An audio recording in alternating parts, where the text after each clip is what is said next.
ANMR ನ್ಯೂಸ್ಗೆ ಸ್ವಾಗತ.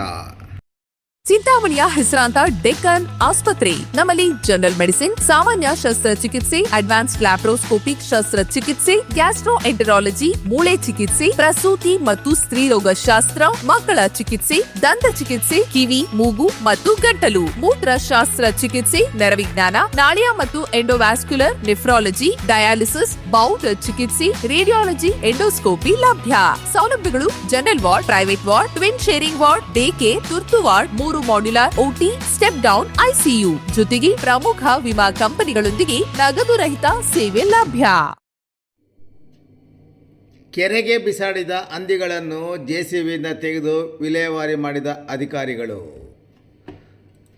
African ಹಂದಿ ಜ್ವರ ಬಂದು ಸಾವನ್ನಪ್ಪಿರುವ ಹಂದಿಗಳನ್ನು ವ್ಯವಸ್ಥಿತವಾಗಿ ವಿಲೇವಾರಿ ಮಾಡದೆ ಕೆರೆಯಲ್ಲಿ ಬಿಸಾಡಿರೋ ಬಗ್ಗೆ ಹಾಗೂ ಹಂದಿಗಳು ಕೊಳೆತು ಹೋಗಿ ಸಾಂಕ್ರಾಮಿಕ ರೋಗಗಳು ಹರಡುವ ಬಗ್ಗೆ ಎಎನ್ಎಂಆರ್ ನ್ಯೂಸ್ನಲ್ಲಿ ಸುದ್ದಿ ಪ್ರಕಟಗೊಳ್ಳುತ್ತಿದ್ದಂತೆ ಎಚ್ಚೆತ್ತುಕೊಂಡ ಜಿಲ್ಲಾ ಮತ್ತು ತಾಲೂಕು ಆಡಳಿತ ಚಿಂತಾಮಣಿ ತಾಲೂಕಿನ ಹೆಬ್ರಿ ಬಳಿಯ ಕೆರೆಯ ಬಳಿ ಆಗಮಿಸಿ ಸ್ಥಳ ಪರಿಶೀಲನೆ ನಡೆಸಿದ ನಂತರ ವ್ಯವಸ್ಥಿತವಾಗಿ ಹಂದಿಗಳನ್ನು ವಿಲೇವಾರಿ ಮಾಡಿಸುವಲ್ಲಿ ಯಶಸ್ವಿಯಾದರು.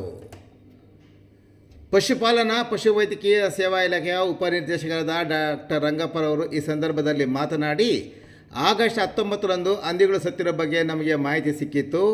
ಕೂಡಲೇ ನಮ್ಮ ಚಿಂತಾಮಣಿಯ ವೈದ್ಯರ ತಂಡ ಸ್ಯಾಂಪಲ್ ಸಂಗ್ರಹಿಸಿ ಹೆಬ್ಬಾಳಕ್ಕೆ ಮತ್ತು ಭೂಪಾಲ್ ರಾಷ್ಟ್ರೀಯ ಲ್ಯಾಬ್ಗೆ ಸ್ಯಾಂಪಲ್ ಕಳಿಸಿದ್ದು, ಅಲ್ಲಿಂದ ಬಂದಿರುವ ವರದಿಯಲ್ಲಿ ಆಫ್ರಿಕನ್ ಹಂದಿ ಜ್ವರ ಇರುವುದು ದೃಢಪಟ್ಟಿತ್ತು.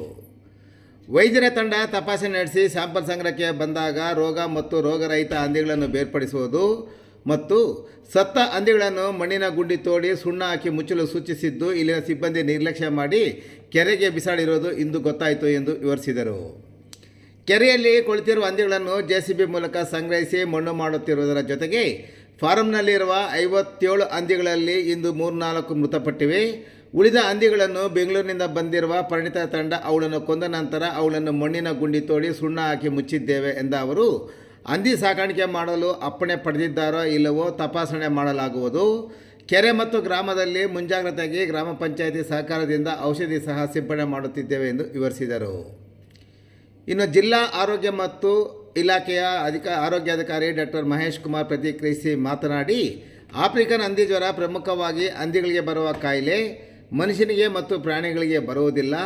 ಮನುಷ್ಯನಿಗೆ ಬಂದಿರುವ ಉದಾಹರಣೆ ಸಹ ಇಲ್ಲ. ಸಾರ್ವಜನಿಕರು ಭಯಪಡುವ ಅವಶ್ಯಕತೆ ಇಲ್ಲ ಎಂದು ವಿವರಿಸಿದರು. ಸತ್ತಿರುವ ಪ್ರಾಣಿಗಳನ್ನು ಸರಿಯಾದ ರೀತಿಯಲ್ಲಿ ವಿಲೇವಾರಿ ಮಾಡಬೇಕು. ಕೆರೆಗಳಿಗೆ ಹಾಕಿರುವ ಪ್ರಾಣಿಗಳನ್ನು ತೆಗೆದು ಭೂಮಿಗಳಿಗೆ ಹಾಕುವ ಕೆಲಸ ಮತ್ತು ಕೆರೆಯ ಮಲಿನವನ್ನು ಶುಚಿತ್ವ ಕೈಗೊಳ್ಳಬೇಕಾದ ಕೆಲಸವನ್ನು ಕೈಗೊಂಡಿದ್ದೇವೆ. ಕೆರೆಗೆ ಹಂದಿಗಳನ್ನು ಬಿಸಾಡಿರುವುದರಿಂದ ಈ ಬಗ್ಗೆ ಪೊಲೀಸರಿಗೆ ದೂರು ಸಹ ನೀಡಲು ಸಿದ್ಧವಾಗಿದೆ.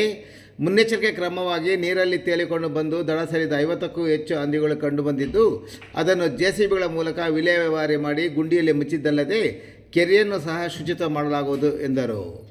ಇನ್ನು ಈ ಸಂದರ್ಭದಲ್ಲಿ ತಹಶೀಲ್ದಾರ್ ಸುದರ್ಶನ್ ಯಾದವ್ ಮತ್ತು ತಾಲೂಕು ಪಂಚಾಯತಿ ಇಒ ಎಸ್ ಆನಂದ್ರವರು ಮಾತನಾಡಿ, ಆಫ್ರಿಕನ್ ಹಂದಿ ಜ್ವರ ಬಂದಿರುವ ಹಂದಿಗಳನ್ನು ಕೆರೆಯಲ್ಲಿ ಬಿಸಾಡಿರುವುದನ್ನು ವ್ಯವಸ್ಥಿತವಾಗಿ ಸಂಗ್ರಹಿಸಿ ವಿಲೇವಾರಿ ಮಾಡುವುದರ ಜೊತೆಗೆ ನೀರು ಕಲುಷಿತಗೊಳ್ಳದಂತೆ ಗ್ರಾಮ ಪಂಚಾಯತಿ ಮತ್ತು ತಾಲೂಕು ಆಡಳಿತದಿಂದ ಕ್ರಮ ಕೈಗೊಳ್ಳುತ್ತೇವೆ. ಜನರಿಗೆ ತೊಂದರೆಯಾಗದಂತೆ ಎಚ್ಚರ ವಹಿಸುತ್ತಿರುವುದಾಗಿ ಹೇಳಿದರು. ಇನ್ನು ಚಿಂತಾಮಣಿ ಉಪವಿಭಾಗದ ಡಿವೈಎಸ್ಪಿ ಮುರಳೀಧರ್ ಪ್ರತಿಕ್ರಿಯಿಸಿ ಮಾತನಾಡಿ, ರೋಗಕ್ಕೆ ತುತ್ತಾಗಿರುವ ಹಂದಿಗಳನ್ನು ಕಾನೂನುಬದ್ಧವಾಗಿ ವಿಲೇವಾರಿ ಮಾಡದೆ ಕೆರೆಗೆ ಬಿಸಾಡಿರುವುದು ಸರಿಯಲ್ಲ. ಇದರಿಂದ ಸಾರ್ವಜನಿಕರಿಗೆ ತೊಂದರೆಯಾಗಿದೆ. ಈ ಬಗ್ಗೆ ಇಲಾಖೆಯಿಂದ ದೂರು ನೀಡಿದರೆ ಕಾನೂನು ರೀತಿಯಲ್ಲಿ ಪ್ರಕರಣ ದಾಖಲಿಸಿ ಕ್ರಮ ಕೈಗೊಳ್ಳುತ್ತೇವೆ ಎಂದರು. ಆಫ್ರಿಕನ್ ಹಂದಿ ಜ್ವರ ಬಂದು ಸತ್ತ ಹಂದಿಗಳನ್ನು ಕೆರೆಗೆ ಹಾಕಿರುವ ವಿಷಯ ತಿಳಿದ ಸಚಿವ ಡಾಕ್ಟರ್ MC ಸುಧಾಕರ್ ಅವರು ಜಿಲ್ಲಾ ಮತ್ತು ತಾಲೂಕು ಆಡಳಿತವನ್ನು ತರಡೆಗೆ ತೆಗೆದುಕೊಂಡ ಪರಿಣಾಮ ಜಿಲ್ಲಾ ಪಶುಪಾಲನಾ ಪಶು ವೈದ್ಯಕೀಯ ಸೇವಾ ಇಲಾಖೆಯ ಉಪನಿರ್ದೇಶಕರಾದ ಡಾಕ್ಟರ್ ರಂಗಪ್ಪ, ಚಿಂತಾಮಣಿ ಉಪವಿಭಾಗದ ಡಿವೈಎಸ್ಪಿ ಪಿ ಮುರಳೀಧರ್, ಚಿಂತಾಮಣಿ ಪಶುಪಾಲನಾ ಪಶು ವೈದ್ಯಕೀಯ ಸೇವಾ ಇಲಾಖೆಯ ಸಹಾಯಕ ನಿರ್ದೇಶಕರಾದ ಡಾಕ್ಟರ್ ವೀರರಾಜು, ಜಿಲ್ಲಾ ಆರೋಗ್ಯ ಇಲಾಖೆಯ ಆರೋಗ್ಯಾಧಿಕಾರಿ ಡಾಕ್ಟರ್ ಮಹೇಶ್ ಕುಮಾರ್, ತಹಶೀಲ್ದಾರ್ ಸುದರ್ಶನ್ ಯಾದವ್, ತಾಲೂಕು ಆರೋಗ್ಯಾಧಿಕಾರಿ ಡಾಕ್ಟರ್ ರಾಮಚಂದ್ರ ರೆಡ್ಡಿ, ತಾಲೂಕು ಪಂಚಾಯತಿ ಇಒ ಎಸ್ ಆನಂದ್, ಊಲ್ವಾಡಿ ಗ್ರಾಮ ಪಂಚಾಯತಿ PDO ಶಿವಣ್ಣ ಸೇರಿದಂತೆ ಹಲವಾರು ಮಂದಿ ಅಧಿಕಾರಿಗಳ ತಂಡ ಕೆರೆಯ ಬಳಿ ಸ್ಥಳಕ್ಕೆ ಧಾವಿಸಿದ್ದರು.